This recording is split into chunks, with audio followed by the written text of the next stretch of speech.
عزیز طلباء و طالبات، السلام علیکم۔ ربی اشرح لی صدری ویسر لی امری واحلل عقدۃ من لسانی یفقہوا قولی۔ ربی یسر ولا تعسر وتمم بالخیر۔ غزوہ حنین سباب صوم، سبق نمبر 2 غزوہ حنین کا آغاز کرتے ہیں۔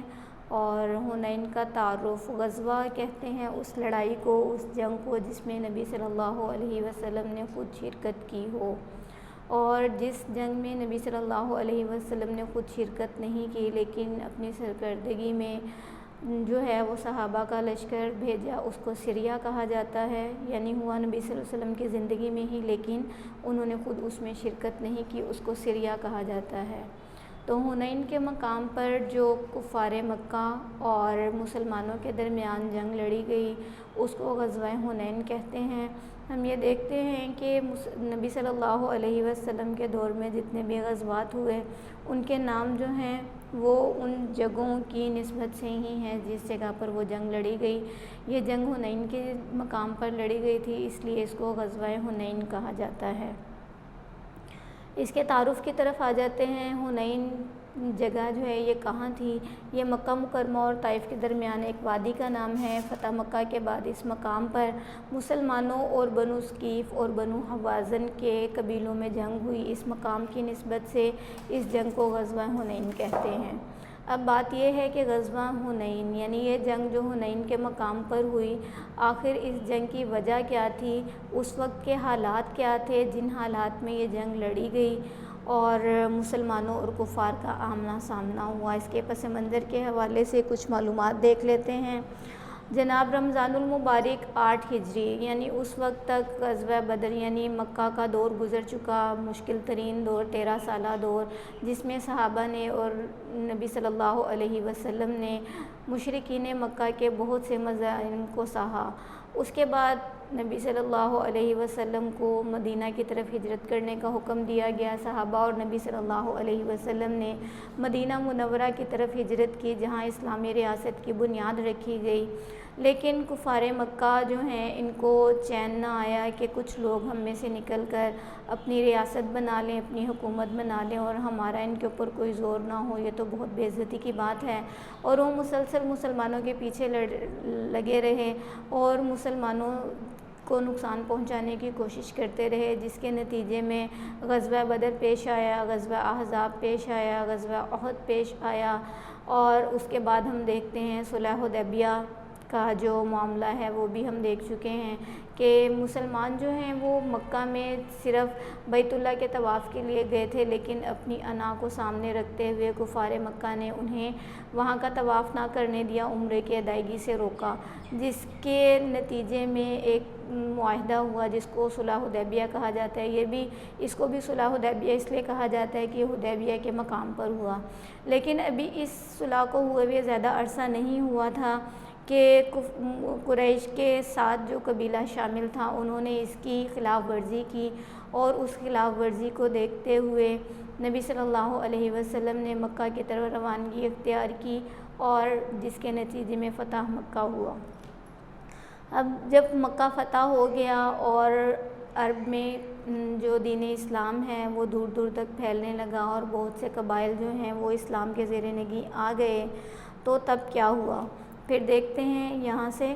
رمضان المبارک 8 ہجری میں فتح مکہ کی شاندار کامیابی کے بعد قریش مکہ کا غرور خاک میں مل گیا۔ یعنی جب مکہ فتح ہو گیا اور بہت سے قبائل جو ہیں وہ اسلام قبول انہوں نے کر لیا، تو قریش مکہ جو ہیں ان کی طاقت کمزور پڑ گئی تھی، ان کی حکمرانی ظاہر ہے ان کے ہاتھوں سے نکل گئی، جس کی وجہ سے وہ جس غرور اور تکبر کے ساتھ بار بار مسلمانوں پر حملہ کرنے کے لیے تیار رہتے تھے، وہ جو ہے ان کی ہوا اس میں سے نکل گئی اور غرور جو ہے وہ ختم ہو گیا۔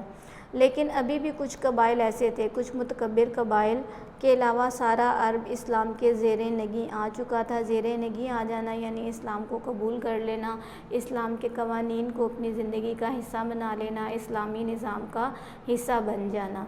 تو جب انہوں نے اسلام قبول کر لیا تو اسلام پر عمل پیرا بھی ہو گئے، یعنی کچھ متکبر قبائل کے علاوہ سارا عرب اسلام کے زیر نگیں آ چکا تھا۔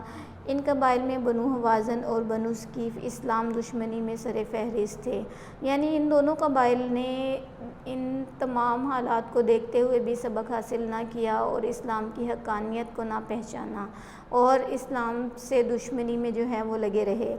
اور صرف یہی نہیں، ان مغرور قبائل کو یہ بات اپنی عزت نفس کے خلاف معلوم ہو رہی تھی کہ مسلمانوں کے سامنے اپنے گھٹنے ٹیکنے۔ بنو ہوازن اور بنو ثقیف اور ارد گرد کے قبائل نے مالک بن عوف نصری کی قیادت میں جنگ کی تیاریاں شروع کر دیں۔ مالک بن عوف نصری یہ جنگ ہر قیمت پر جیتنا چاہتا تھا، یعنی یہ لوگ ٹھیک سے بیٹھے نہیں، سکون سے بیٹھے نہیں اور مسلمانوں کو نقصان پہنچانے کے لیے تیار ہو گئے، اور انہیں یہ برا لگا کہ اگر سارا عرب کے قبائل جو ہیں وہ مسلمان ہو گئے ہیں اور ان کے ساتھ شامل ہو گئے ہیں تو ظاہر ہے کہ یہ نظام جو ہے مزید طاقتور سے طاقتور ہوتا جائے گا اور بعد ناخواستہ ہمیں بھی اس نظام میں شامل ہونا پڑے گا۔ تو یہ بات انہیں اپنی عزت کے خلاف لگ رہی تھی کہ ہم مسلمانوں کی بات مان لیں، ہم کسی اور کے نگرانی میں جو ہے وہ کام کرنے لگیں، یہ بات تو ٹھیک نہیں ہے۔ تو اس چیز کا بدلہ لینے کے لیے انہوں نے آخری کوشش کی، جس میں مالک بن عوف نصری جو ہیں وہ سر فہرست تھا۔ اس نے کیا کیا جناب، اس نے ایک تو گھوم پھر کے اس طرح کے جو قبائل ہیں ان کو جنگ کے لیے تیار کیا، اور دوسری چیز کیا کی کہ اپنی فوج کو حکم دیا، یعنی جو تمام قبائل کی مل کر فوج تیار ہو گئی تھی اس فوج کو حکم دیا کہ اپنے ساتھ اپنے بیوی بچے مال مویشی بھی لے لے، تاکہ جنگ کے دوران میں ہر سپاہی اپنے اہل و عیال کی حفاظت کے جذبے کے ساتھ لڑے۔ مالک بن عوف نصری نے ہوازن کے علاقے وادی اوتاس میں پڑاؤ ڈالا۔ اب یہاں پر ہم دیکھتے ہیں کہ فوج کو کیا حکم دیا کہ اپنے مال اسباب بیوی بچے سب کو ساتھ لے آئیں، تاکہ فوج کے ہر سپاہی میں یہ جذبہ پیدا ہو جائے کہ اس نے اپنے بیوی بچوں کی اپنے مال کی حفاظت کرنی ہے، اور اس حفاظت کے جذبے سے جب لڑے گا تو وہ یقیناً پوری طاقت کے ساتھ لڑے گا اور پیچھے جانے کا ہرگز نہیں سوچے گا۔ اب یہاں تو کفار مکہ کے، قریش کے اور متکبر قبائل، مغرور قبائل کے یہ حالات تھے کہ وہ جنگ کی تیاری کر رہے تھے۔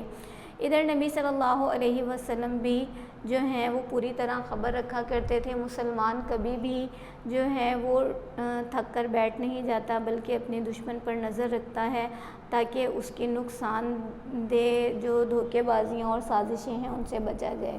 نبی صلی اللہ علیہ وسلم کو ان قبائل کی جنگی تیاری کا علم ہوا تو آپ صلی اللہ علیہ وسلم نے ابو درداء رضی اللہ عنہ کو اس معاملے کی مکمل خبر لانے کے لیے روانہ کیا۔ انہوں نے واپس آ کر آپ صلی اللہ علیہ وسلم کو تمام صورتحال سے آگاہ کر دیا۔ کیا صورتحال تھی کہ جتنے قبائل جو ہیں وہ شامل تھے اور جہاں انہوں نے پڑاؤ ڈالا تھا اور جو ان کی نیت تھی، جیسے ابھی ہم نے دیکھا کہ بیوی بچے مال مویشی ساتھ تھے، یعنی اس سے ان کی نیت کا اندازہ ہو رہا تھا کہ وہ جنگ کرنے کے لیے کتنے زیادہ تیار ہیں اور ان کی سوچ اس کے پیچھے کیا ہے۔ نبی صلی اللہ علیہ وسلم نے 6 شوال 8 ہجری کو حنین کی طرف روانہ ہوئے، یعنی اب جب نبی صلی اللہ علیہ وسلم کو اس صورتحال کی خبر مل گئی تو ایسا نہ کیا کہ اپنی جگہ بیٹھے رہیں کہ اچھا آئیں گے تو دیکھے جائیں گے، نہیں، مسلمان ایسا ہرگز نہیں ہوتا، وہ باخبر رہتا ہے اور حالات کا مقابلہ کرنے کی پوری طاقت رکھتا ہے اور حکمت سے کام لیتا ہے۔ تو نبی صلی اللہ علیہ وسلم نے بھی ان سے جو ہے وہ دو بدو مقابلہ کرنے کا فیصلہ کیا۔ نبی اکرم صلی اللہ علیہ وسلم 6 شوال 8 ہجری کو حنین کی طرف روانہ ہوئے۔ آپ صلی اللہ علیہ وسلم کے ساتھ 12,000 صحابہ رضی اللہ تعالیٰ عنہ کا لشکر تھا۔ لشکر میں 10,000 لوگ موجود تھے اور وہ فتح مکہ میں بھی شریک۔ جی جناب، یہ جو لشکر 8 ہجری کو حنین کی طرف روانہ ہوا تھا، آپ صلی اللہ علیہ وسلم کے ساتھ 12,000 صحابہ کا لشکر تھا۔ لشکر میں 10,000 لوگ وہ تھے جو فتح مکہ میں شریک تھے اور 2,000 لوگ مکہ کے نو مسلم یعنی جو ابھی نئے مسلمان ہوئے تھے اور ان کا تعلق مکہ سے تھا، اور یہ پہلا موقع تھا۔ مسلمانوں کی تعداد دشمن کے مقابلے میں زیادہ تھی، جیسے ابھی ہم نے مشہور غزوات کا نام لیا، غزوہ بدر، غزوہ احزاب اور غزوہ احد، یہ 3 مشہور غزوات آپ پڑھ چکے ہیں۔ اور ان غزوات میں مسلمانوں کی تعداد جو ہے وہ کفار کے مقابلے میں، مشرکین کے مقابلے میں کم تھی، لیکن اس کے باوجود اللہ تعالیٰ نے مسلمانوں کا جو ہے وہ ساتھ دیا، اور مسلمانوں نے اللہ تعالیٰ پر مکمل بھروسہ کرتے ہوئے جتنے وسائل تھے ان وسائل کے ساتھ ہی دشمن کا مقابلہ کیا، اور اللہ تعالیٰ نے انہیں فتح حاصل کی۔ لیکن یہ پہلا موقع تھا کہ مسلمانوں کی تعداد دشمنوں کے مقابلے میں زیادہ تھی۔ مسلمان جنگی سامان کے ساتھ دشمن کے مقابلے کے لیے نکلے تھے۔ اس موقع پر بعض لوگوں نے کے منہ سے بے اختیار یہ الفاظ ادا ہوئے کہ آج ہماری کثرت ہے لیکن اس لیے ہم پر کوئی غالب نہیں آ سکتا۔ یہ بات نبی اکرم صلی اللہ علیہ وسلم کو ناگوار گزری، کیونکہ مومن جو ہے وہ صرف وسائل پر تکیہ نہیں کرتا بلکہ وہ اللہ تعالیٰ کے بھروسے پر جو ہے وہ کام کرتا ہے، اپنے وسائل کو استعمال کرتا ہے، لیکن ان کی کامیابی کا جو سرا ہے وہ اللہ تعالیٰ کے پاس ہوتا ہے کہ اس میں کامیابی اللہ تعالیٰ نے دینی ہے۔ اور نبی صلی اللہ علیہ وسلم کو بھی ان لوگوں کی یہ بات پسند نہ آئی کہ آج ہم پر کوئی غالب نہیں آ سکتا۔ دوپہر کا وقت تھا، ایک سوار نے آ کر آپ صلی اللہ علیہ وسلم کو بتایا کہ میں نے فلاں اور فلاں پہاڑ پر چڑھ کر دیکھا تو کیا دیکھتا ہوں کہ بنو حوازن کے تمام لوگ آ گئے ہیں، ان کی عورتیں، چوپائے، بکریاں سب ساتھ ہیں۔ نبی اکرم صلی اللہ علیہ وسلم مسکراتے ہوئے فرمایا کہ یہ سب انشاءاللہ کل مسلمانوں کا مال غنیمت ہوگا۔ مال غنیمت اس مال کو کہا جاتا ہے جو جنگ کی صورت میں دشمن کا مال ہاتھ لگتا ہے، یعنی مسلمانوں کے ہاتھ یہ تمام جو عورتیں، بچے، بکریاں اور ان کا جو بھی مال اسباب ہے وہ ثواب کا تمام مسلمانوں کے ہاتھ آ جائے گا، یعنی مسلمانوں کو فتح حاصل ہوگی، مال غنیمت ان کا یہ بن جائے گا۔ مسلمانوں پر حملہ۔ اب مسلمانوں پر حملہ کیسے ہوا؟ اب یہاں تو ہم دیکھتے ہیں کہ نبی صلی اللہ علیہ وسلم یہ بشارت دے رہے ہیں کہ یہ تمام جو ہے وہ مال غنیمت مسلمانوں کا ہوگا، اور یہاں پر ہم دیکھ رہے ہیں کہ مسلمانوں پر ہی حملہ ہو گیا۔ یہ کیا چیز تھی؟ اس سے پہلے ایک اور بات دیکھ لیں کہ یہاں ہم دیکھتے ہیں کہ نبی صلی اللہ علیہ وسلم نے جو اس وقت کے موجودہ حالات تھے ان کو سن کر کیا کہا؟ انشاءاللہ کل مسلمانوں کا مال غنیمت ہوگا۔ وہ تمام مال جو اس فرد نے دیکھا تھا، یعنی مسلمان کی زندگی میں اللہ تعالیٰ کا ساتھ ہونا اور اللہ تعالیٰ سے مدد مانگنا جو ہے وہ شامل ہے۔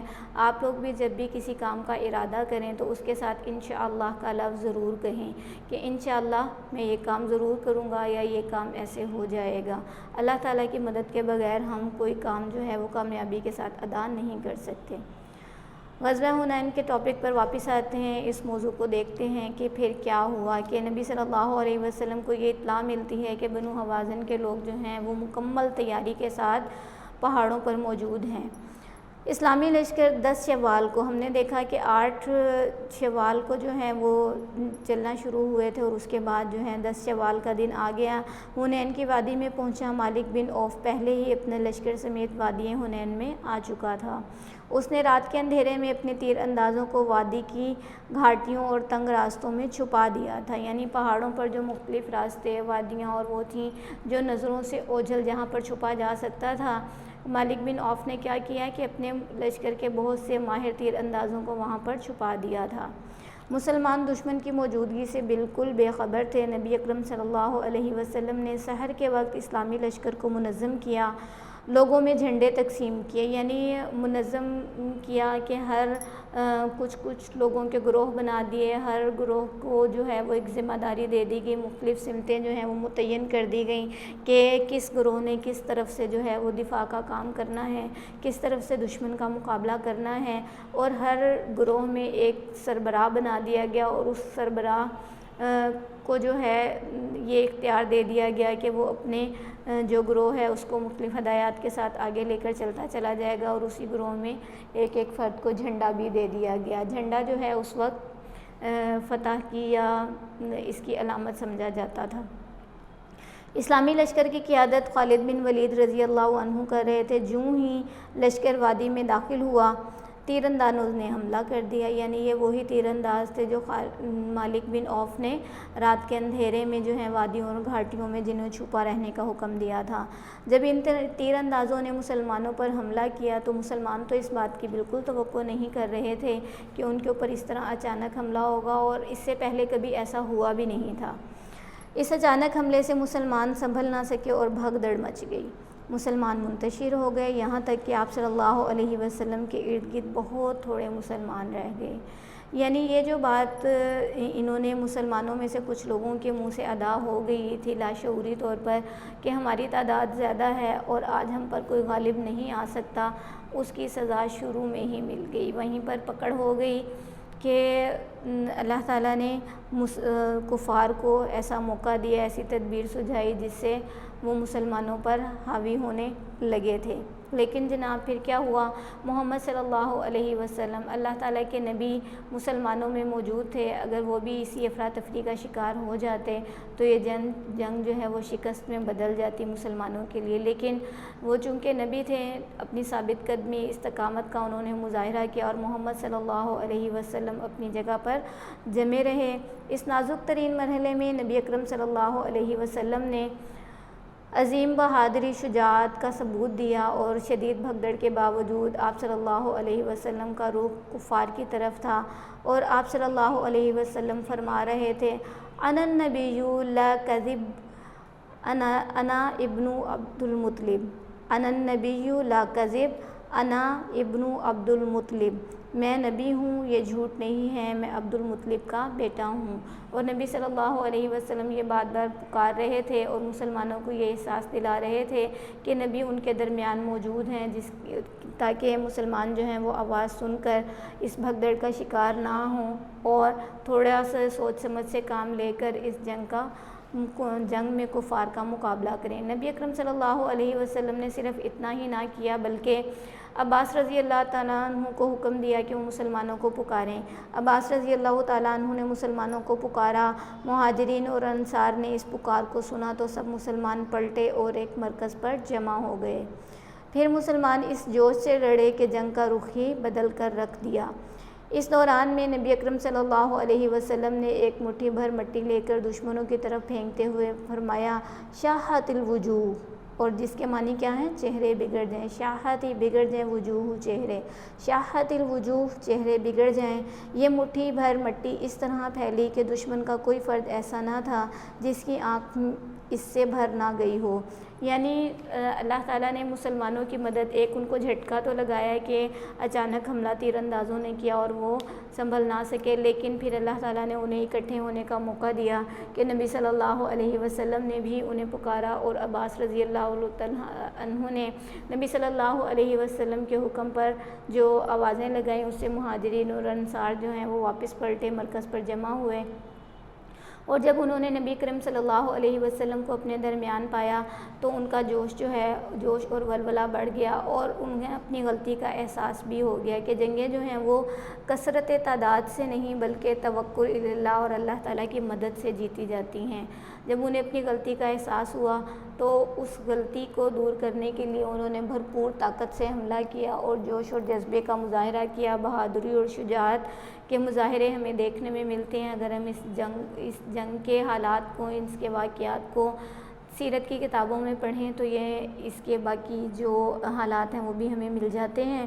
اور اس دوران میں دوسری وجہ جو دشمن کی شکست کی ہوئی وہ کیا ہوئی کہ نبی کریم صلی اللہ علیہ وسلم نے مٹھی بھر مٹی لی اور اسے دشمن کی طرف پھینک دیا۔ وہ مٹھی بھر مٹی جو ہے وہ دشمن کی آنکھ میں بھر جانا، یہ بھی اللہ تعالیٰ کا ایک معجزہ تھا جس کا اثر جو ہے ہر دشمن کی آنکھ پر ہوا۔ اور اس کے بعد کیا ہوا؟ اس کے بعد دشمن کی قوت جو ہے وہ ٹوٹتی چلی گئی، یعنی وہ لڑائی میں اتنے ثابت قدم نہ رہے، اور جب وہ ثابت قدم نہ رہے تو مسلمانوں کو فتح نصیب ہو گئی۔ اور اسی جو غزوہ ہے اس کا ذکر قرآن مجید میں بھی آتا ہے۔ قرآن مجید کی سورہ توبہ کی آیت نمبر 25 اور 26 میں اس کا تذکرہ ہے، اس کا ترجمہ دیکھ لیتے ہیں۔ قرآن مجید میں غزوہ حنین کا تذکرہ وہ کن الفاظ میں آیا؟ وہ ان الفاظ میں آیا کہ اللہ تعالیٰ نے حنین کے دن تمہاری مدد کی جب تمہیں تمہاری کثرت نے غرور میں ڈال دیا تھا۔ پس وہ تمہارے کچھ کام نہ آئی اور زمین کشادگی کے باوجود تم پر تنگ ہو گئی۔ یعنی اتنی بڑی کھلی جگہ تھی، تعداد مسلمانوں کی زیادہ تھی، اس کے باوجود جب ان کے اوپر اچانک حملہ ہوا وہ سنبھل نہ سکے اور ادھر ادھر بکھر گئے، اور انہیں کسی کو یہ سمجھ نہیں آ رہی تھی کہ حملہ کہاں سے ہو رہا ہے اور کس طرف سے اس کا جواب دینا ہے۔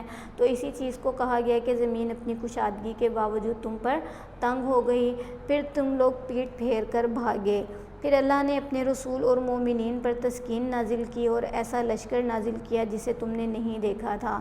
یعنی یہاں پر فرشتوں کا تذکرہ ہے کہ اللہ تعالیٰ نے نہ صرف مسلمانوں کو ثابت قدمی عطا کی، ان کے دلوں کو مضبوط کیا، اور یہ جیسے یہاں پر ہے نا تسکین نازل کرنا، یعنی ان کے وہ جو جب انسان گھبراتا ہے ادھر ادھر بھاگتا ہے تو اس کے اندر سکون کی کیفیت نہیں رہتی، اور بے سکونی اور پریشانی میں اسے کچھ سوچتا نہیں ہے کہ وہ کیا کام کرے۔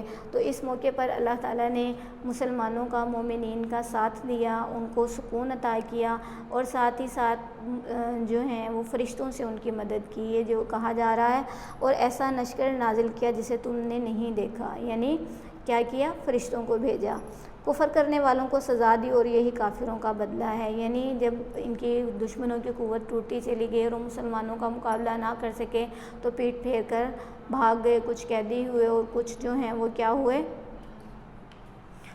کچھ قیدی ہوئے اور بہت سارے لوگ جو ہیں وہ مارے گئے۔ اس کے بعد ہم اس کے نتائج اور اثرات جو ہیں وہ دیکھ لیتے ہیں کہ غزوہ حنین ہوا، اور غزوہ حنین کے بعد جو ہیں وہ کیا فائدہ مسلمانوں کو ہوا اور کیا اثرات جو ہیں وہ اس کے مرتب ہوئے۔ غزوہ حنین کے نتائج جو ہیں وہ کچھ اس طریقے سے ہیں۔ مسلمانوں نے غزوہ حنین میں دشمن کو شکست دی، اس کے علاوہ بڑی مقدار میں مال غنیمت ان کے ہاتھ آیا، جیسے ابھی ہم نے شروع میں پڑھا کہ نبی صلی اللہ علیہ وسلم نے جو ہے وہ اس شخص کو بتایا تھا جس نے حالات کی آ کے خبر دی کہ یہ تمام جو چیزیں تم دیکھ کر آئے ہو یہ کل مال غنیمت، مسلمانوں کا مال غنیمت ہوں گی۔ تو نبی صلی اللہ علیہ وسلم کی یہ بات بالکل سچ ثابت ہوئی کہ وہ تمام چیزیں مسلمانوں کے قبضے میں آ گئیں۔ دوبارہ بتا دوں، مال غنیمت وہ مال جو جنگ کی صورت میں دشمنوں کا وہ مال جو جنگ کی صورت میں مسلمانوں کے ہاتھ آ گیا، اس کو مال غنیمت کہا گیا۔ اور وہ مال غنیمت کیا تھا؟ اس میں 6000 قیدی تھے، 24,000 اونٹ، 40,000 سے زیادہ بکریاں اور 4000 اوقیہ چاندی شامل تھی۔ یعنی یہ جو ماپنے کے پیمانے ہوتے ہیں مختلف طرح کے، جیسے ہم عام کھانے پینے کی چیزیں لیتے ہیں کے جی کے حساب سے، تو یہاں پر اوقیہ کا لفظ جو ہے وہ چاندی کے لیے استعمال کیا گیا ہے۔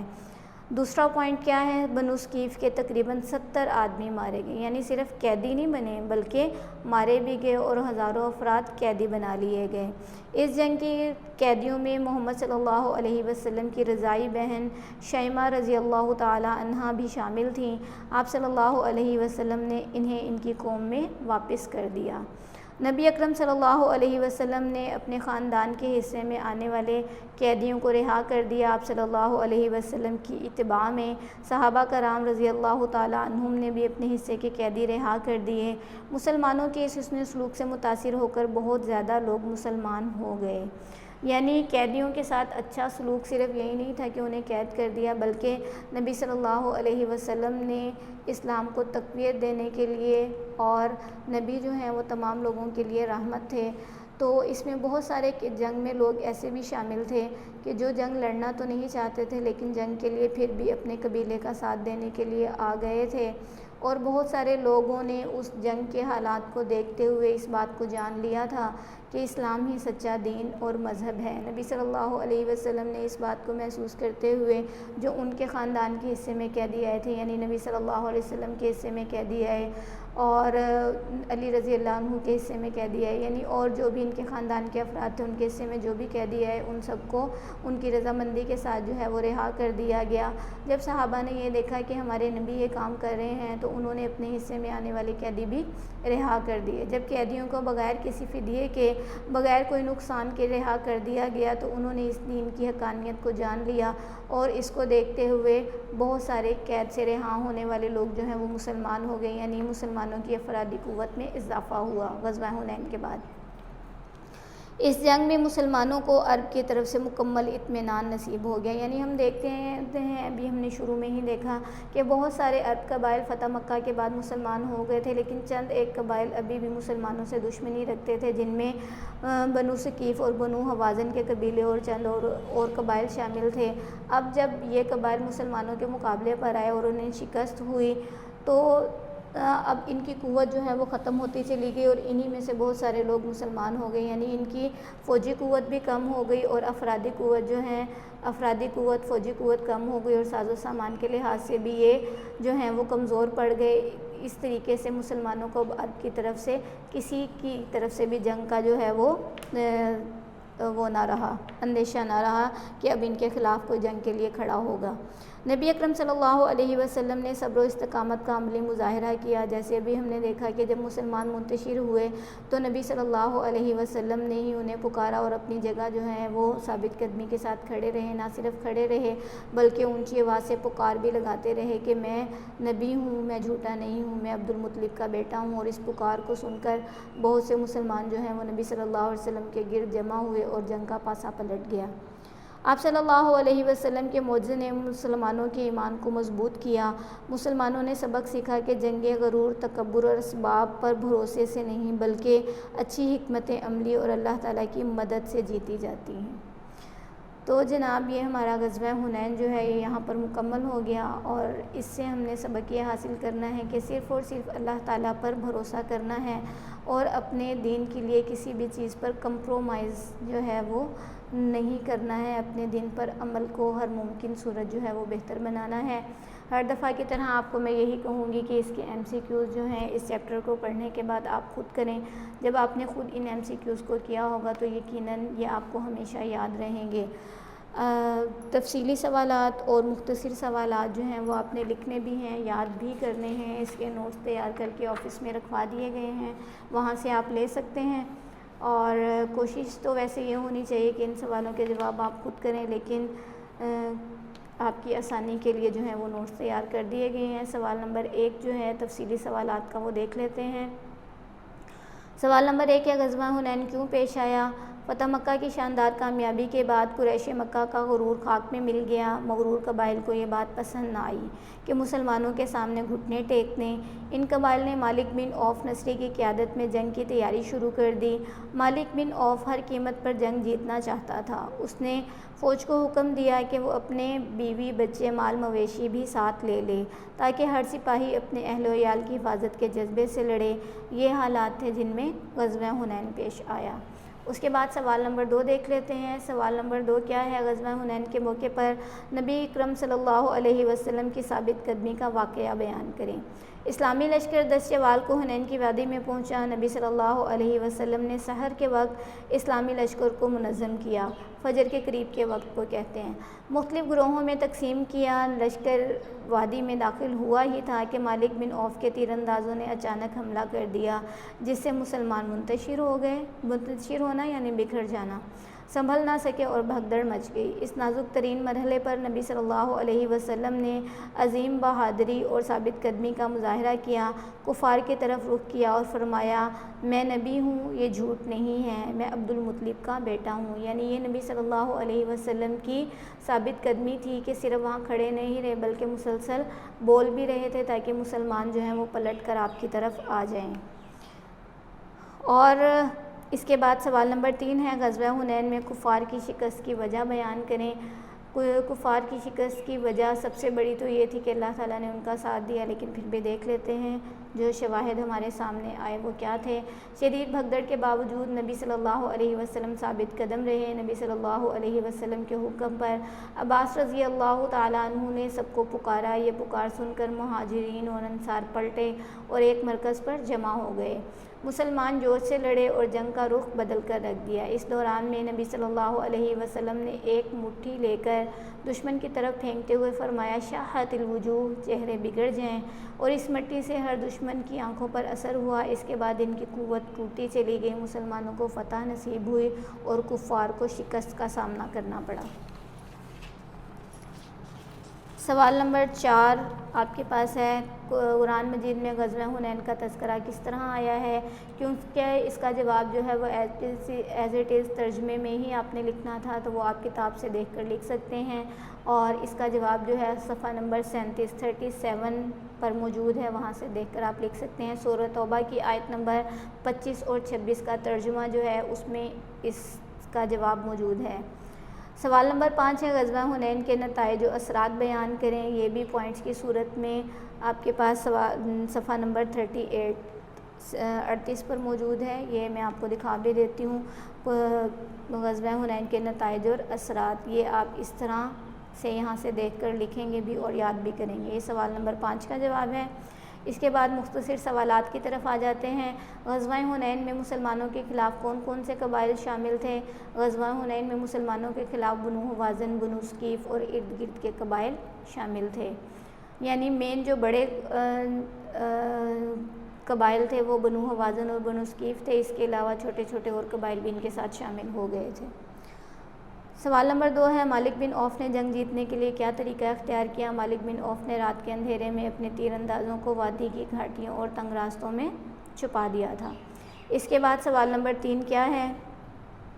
نبی صلی اللہ علیہ وسلم نے اسلام دشمن قبائل کی جنگی تیاری سے باخبر ہونے کے لیے کیا حکمت عملی اختیار کی؟ تو نبی صلی اللہ علیہ وسلم نے اسلام دشمن قبائل کی جنگی تیاری کی خبر لانے کے لیے ابو درداء رضی اللہ عنہ کو روانہ کیا تھا کہ وہ حالات کی خبر لائیں، اور اس کے مطابق پھر نبی صلی اللہ علیہ وسلم نے آگے پیش قدمی کی۔ سوال نمبر 4 کیا ہے؟ جنگ کے آغاز میں مسلمانوں کے قدم کیوں اکھڑ گئے؟ جنگ کے آغاز میں مالک بن عوف کے تیر اندازوں نے مسلمانوں پر اچانک حملہ کیا تھا، جس سے مسلمانوں کے قدم اکھڑ گئے۔ نبی صلی اللہ علیہ وسلم نے اپنی رضائی بہن شیمہ کے ساتھ کیسا سلوک کیا؟ نبی صلی اللہ علیہ وسلم نے اپنی رضائی بہن شیمہ رضی اللہ عنہا کو واپس قوم میں بھیج دیا تھا، اور نبی صلی اللہ علیہ وسلم کے حسن سلوک سے خوش ہو کر بہت سے لوگ مسلمان ہو گئے تھے۔ یہ ہمارا غزوہ حنین جو ہے وہ مکمل ہو گیا۔ تفصیلی سوالات بھی اس میں آ گئے ہیں اور مختصر سوالات کے جوابات بھی آپ کو بتا دیے گئے ہیں۔ ان تمام سوالات کے جوابات نہ صرف آپ نے یاد کرنے ہیں بلکہ اپنی کاپی میں لکھنے بھی ہیں۔ امید ہے کہ آپ اس چیپٹر کو بہت اچھے طریقے سے یاد کریں گے۔ انشاءاللہ جب آپ اسکول آئیں گے، اگر اسکول کھل جاتے ہیں تو آپ کے ریویژن ٹیسٹ ہوں گے، اور ریویژن ٹیسٹ کے بعد آپ کا مڈ ٹرم ہوگا۔ انشاءاللہ اس کی تیاری مکمل رکھیں، اچھے طریقے سے پڑھیں اور اپنی دعاؤں میں یاد رکھیں۔ جزاکم اللہ خیرا۔